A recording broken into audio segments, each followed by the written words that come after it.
Hello guys, how are you? I'm Hardeep Singh. Welcome back to your own YouTube channel. IELTS updates and recent exams. For more updates related to recent IELTS exam writing test topics, listening, reading, practice test, and speaking, you got guesswork. Please, guys, participate in everyday listening and reading practice test to achieve your desired band score in your actual IELTS exam. Please hit the like and subscribe button. Press the bell icon for the upcoming notifications. Don't forget like, subscribe and share my YouTube channel and my Facebook page, IELTS updates and recent exams. Part 1. First, you have some time to look at questions.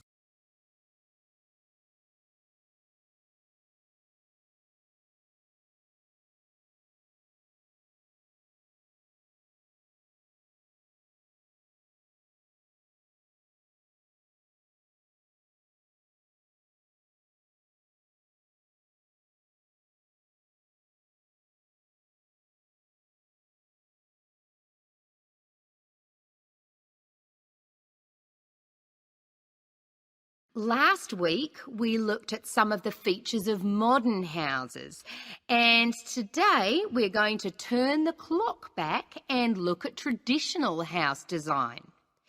I've chosen to start with Samoa, which is part of a group of Polynesian islands in the South Pacific Sea, because the influence of culture and weather on house design is quite clear there. So let's have a look at, first of all, at the overall design of a traditional Samoan house. Now, these days, houses in Samoa have become more modern and are usually rectangular. But traditional designs were round, or sometimes they were oval in shape. Here's a picture. This traditional style is still used, often for guest houses or meeting houses, and most Samoan villages have at least one of these buildings. As you can see, there are no walls, so the air circulates freely around the house. Samoa is a place that experiences high temperatures, but the open design of the house also reflects the openness of Samoan society. If the occupants want shelter, there are several blinds made of coconut leaves that can be lowered during rainy or windy weather. Or indeed, the blinds can also be pulled down if people want some privacy. The foundations of the house, that's the part beneath the floor, are raised slightly. In the past, the height was linked to the importance of the occupants, which we'll talk about another time. However, the floor of the house was usually covered with river stones. Today, we have a range of methods for balancing the temperature inside a building, but the stones on the floor of a Samoan home are ideal for cooling the building on hot days. Now, let's have a close look at the roof. This, as you can see in the picture, is dome-shaped and traditionally thatched or covered with leaves from the sugarcane. That's an established crop in Samoa. This was a job for the women, and it involved twisting the leaves and then fastening them with a thin strip of coconut leaf before fixing them to the roof in several layers. Now, the shape of the roof is important. You can see that the sides are quite steep, and that's done so that the rain falls straight to the ground without moisture going through the leaves and causing leaks or dampness inside the house. Then you'll notice how high the top of the roof is. This is a way of allowing heat to rise on sunny days and go through the thatching, thereby cooling the house. So, how does the house stay upright? Well, there are a number of evenly spaced posts inside. They encircle the interior of the building and go up to the roof and support the beams there. They're also buried, usually about 1.5 meters in the ground to keep them firm. These posts are produced using local timber from the surrounding forests. They're cut by men from the family or village, and the number varies depending on the size and importance of the house. Now, these posts were a very significant part of Samoan culture and did much more than hold up the roof. When there were meetings, people sat with their back to certain posts, depending on their status in society. So there were posts for chiefs, according to their status, and posts for speakers, and so on. And ordinary people sat around the side on mats. The last area I want to look at today is the attachment of the beams and posts, what you call fixing the construction. Traditionally, no nails or screws were used anywhere in such a building. Instead, coconut fibres were braided into rope to fix the beams and posts together. The old people of the village usually made and plaited the rope. This was a lengthy process. An ordinary house used about 40,000 feet of this rope. And as you can see in this picture, the rope was pulled very tightly and wound round the beams and posts in a complex pattern. And in fact, the process of tying it to the beams so that it was tight and strong enough to keep them together is one of the great architectural achievements of Polynesia. That is the end of part 1. You now have half a minute to check your answers.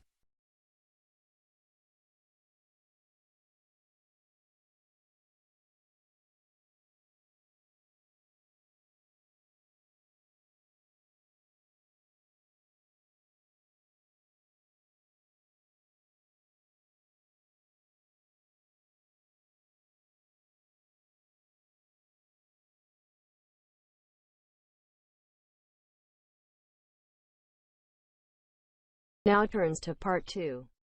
You will hear a recorded message giving tourists travel information in a large city. First, you have some time to look at questions 11 to 18.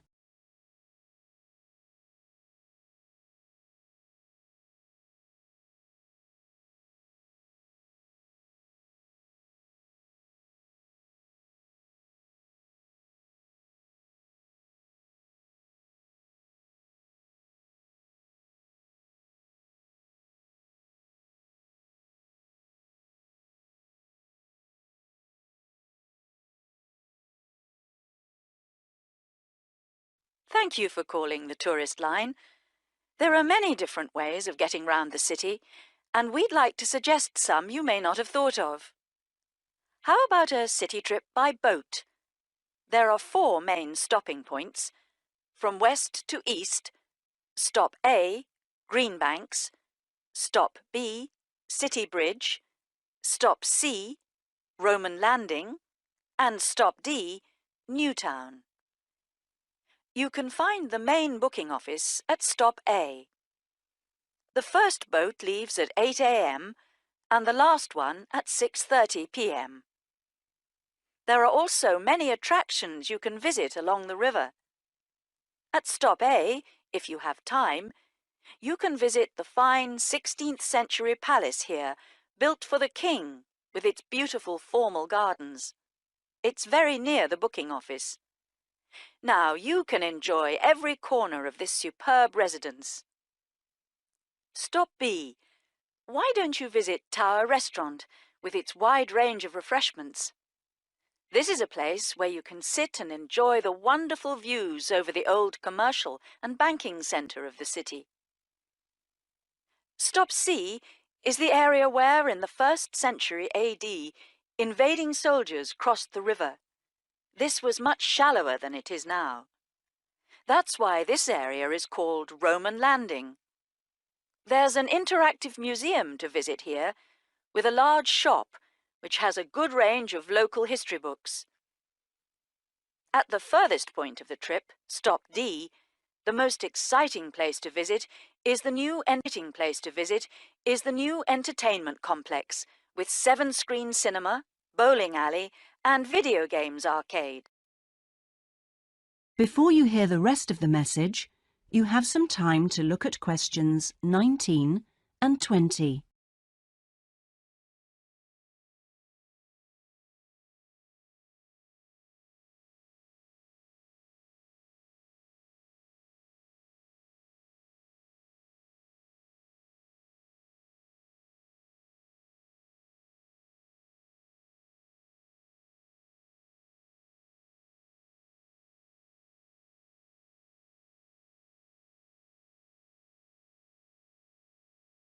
Besides the boat tours, there are city buses.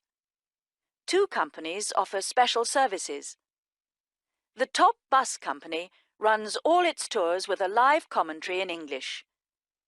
Tours leave from 8:30 a.m. every 20 minutes. There are departures from Central Station, Castle Hill and Long Walk. This is a hop-on, hop-off service, and tickets are valid for 24 hours. For further details, call Top Bus on 0208 944 7810. The number 1 sightseeing tour is available with a commentary in 8 languages. Buses depart from Central Station every 5 to 6 minutes from about 9 a.m. with the last bus at around 7 p.m. There are also number 1 services with an English-speaking guide. That is the end of part 2. You now have half a minute to check your answers.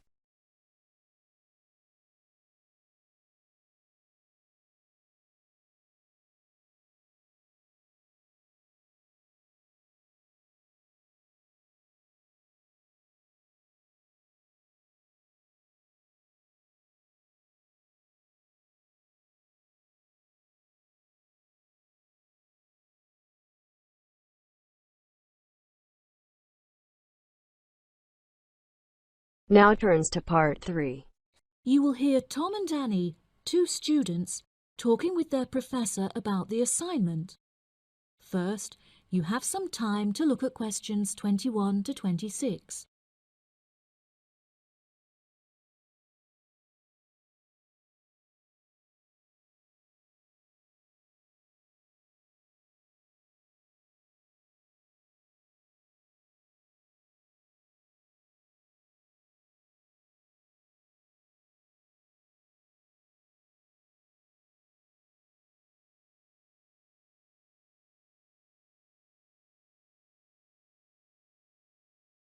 Professor Tomlinson, may Annie and I please quickly ask you a few questions about the reflective journal assignment? It's just that we're a bit confused as to what you want us to include and discuss. Yes, of course. What are you having trouble with? Well, everything really. To start with, what should be included first in the reflective journal? Perhaps suggestions from others? No. Firstly, you should include the study goals you set yourself at the beginning of the module. This section should have been discussed in some detail towards the beginning of the course by Professor May. You should be able to find her suggestions on the slides she has provided the class online. OK, thank you, Professor. Could I also trouble you to take a brief look at my bibliography and footnotes? I feel like they're missing something. Most of our friends' bibliographies are longer. Well, looking at this, Annie, I can see that you have used a wide range of resources, which shows that you have made effective use of communication technology. As far as I can tell, you need not make any changes to this, although you might want to double-check that your referencing complies with the Harvard referencing style regulations. Oh, I'm very surprised you've said that. Thank you. Now I can set my mind at ease. Tom, you said you wanted to ask the professor about the achievements section. Ah, yes, Professor. In the assignment guidelines, we're asked to introduce and elaborate on our biggest achievement in the past, saying which skills we learned in the process and how these skills can be transferred to various different future careers. The only problem is that I don't know what my greatest achievement actually is. I've only ever worked as a waiter in a hotel restaurant during the summer holidays from university. If you worked as a waiter in a hotel restaurant, you're bound to have worked with other waiters as part of a team. Would you say that during your time as a waiter, you developed any leadership skills? Yes, well, I suppose I was asked to become the team leader of the food and beverage department, but that's hardly an achievement. You might not think so, but if you write that you were offered the position of the team leader, it shows a lot more about your character.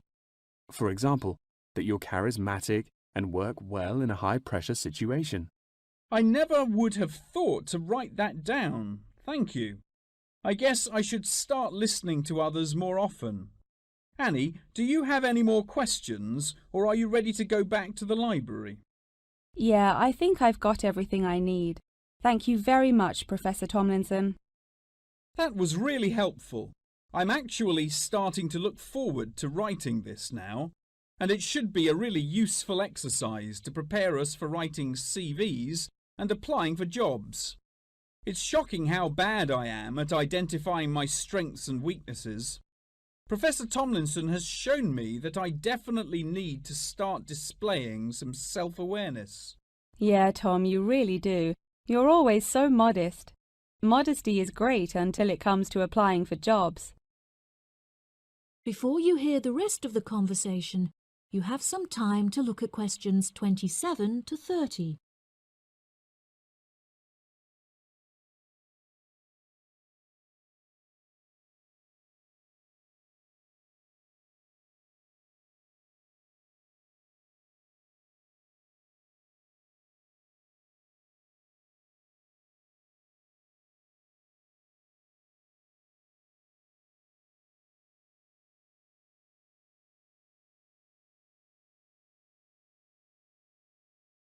Oh no!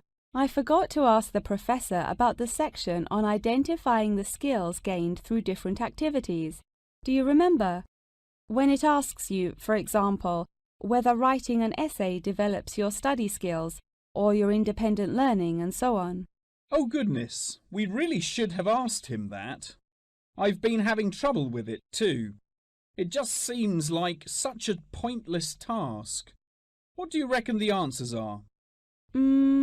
I think writing an essay might be a way of identifying and resolving a problem, because you have to state the problem in the introduction and then solve it.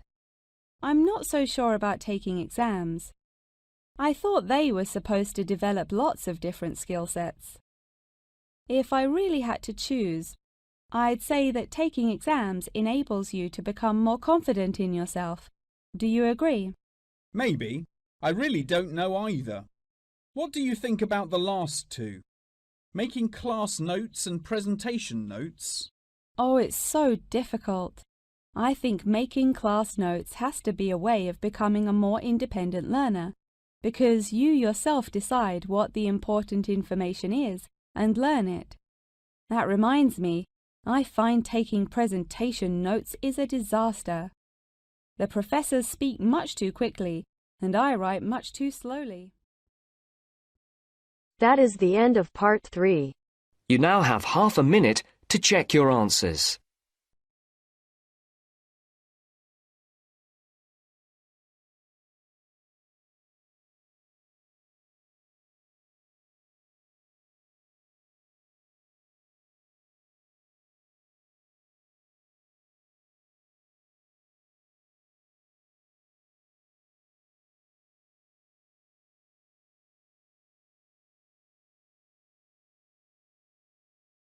Now turns to part 4.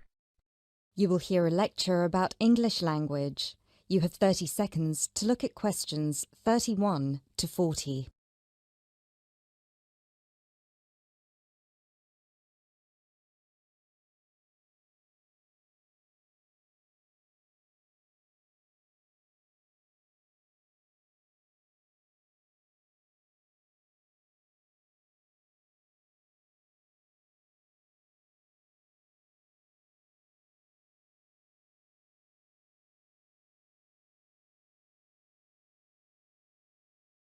Those of you who were here last week will remember that we talked about the journey of the English language from its early Indo-European origins through to Old English, Middle English, and then to early and late modern English before it reached the form that it has today. Today, we will be continuing that theme by focusing on the future of the English language and all the places it might go from here. There are about 2.1 billion people around the world who can speak English. Out of these, only 400 million are native speakers, which means that 4 in 5 English speakers are non-natives. This is obviously quite an impressive number, considering that just 2 centuries ago, in 1801, there were only about 20 million speakers of English around the world, and languages like French and German were ahead of English in terms of how many people were using them. But what does it mean? What it means is that the future of the English language doesn't really depend on its native speakers, but on that massive number of non-native speakers learning it around the world. Has anyone heard the term pidgin before, or Creole? A pidgin is a simplified version of a language which acts as a bridge between two people who don't have a common language, allowing them to communicate with each other. While a Creole is a language that evolves from a pidgin, with the difference that it is fully formed with clear grammatical rules and vocabulary. There are currently dozens of pidgin and Creole languages based on English around the world, for example, Nigerian pidgin or Jamaican patois. These languages are also known as Englishes. What's interesting about these Englishes is how different they sound to, for lack of a better term, proper English. Take the word trousers, for instance. In Sheng, which is a Kenyan Creole language, they're called longi because they're long. But even versions of English that are recognized as official variations or dialects still differ greatly from each other. Americans and Jamaicans would call the back of a car where you store your luggage the trunk. Britons, Australians, Canadians, and other Commonwealth countries would call it the boot.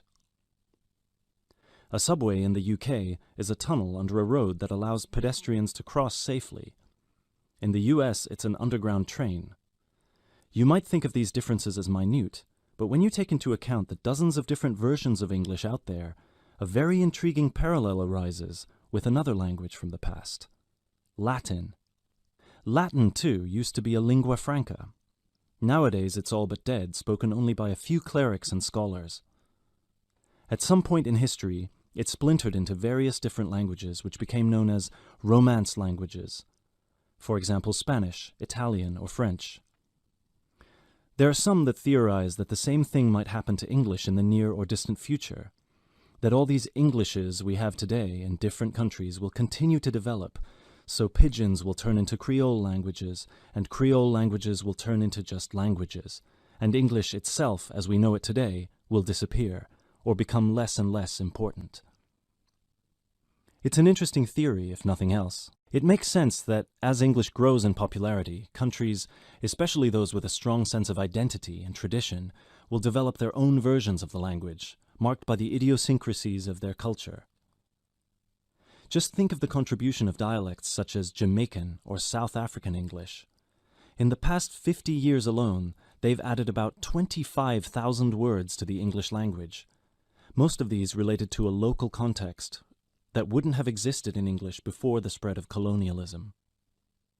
In terms of numbers, just those are enough for a brand new language. There are some flaws to this theory too, however.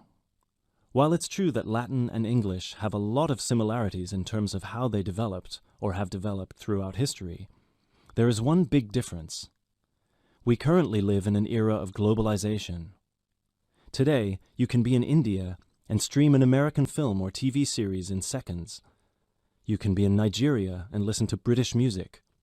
You can be in Brazil and read a novel from an Australian author. Just a few centuries ago, this was unthinkable. So what's the other way that English could go? According to some experts, there's the possibility that it could maintain its status as the world's global language, but with a few differences. Already today, most conversations in English occur between non-native speakers. While many of these might be fluent, the majority probably only have an intermediate understanding of the language devoid of the nuances, colloquialisms, and complex collocations that native speakers employ in their interactions. This means that over time, English could turn into some sort of world speak, the official lingua franca for the entire world, but in a simplified form. Some scholars have even started trying to develop that version of English by selecting the most useful words in the English vocabulary for non-native speakers to learn.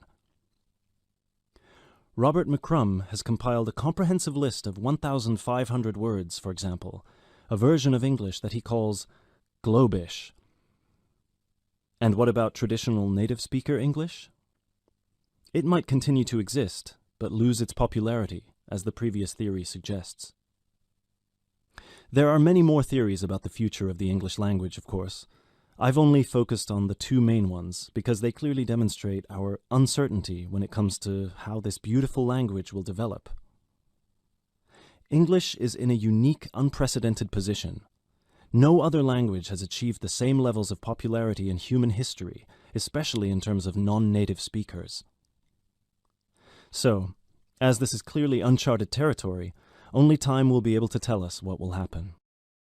That is the end of part 4. You now have half a minute to check your answers. So guys, don't forget like, subscribe and share my YouTube channel and my Facebook page, IELTS updates and recent exams. For more updates related to recent IELTS exam writing test topics, listening, reading, practice test and speaking, you got guesswork.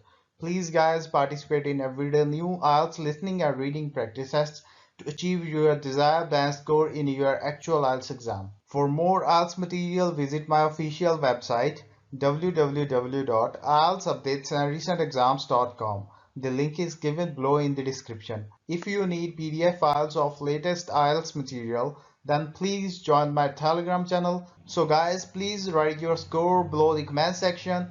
Again, thanks for listening. God bless you all guys. Stay tuned, stay safe.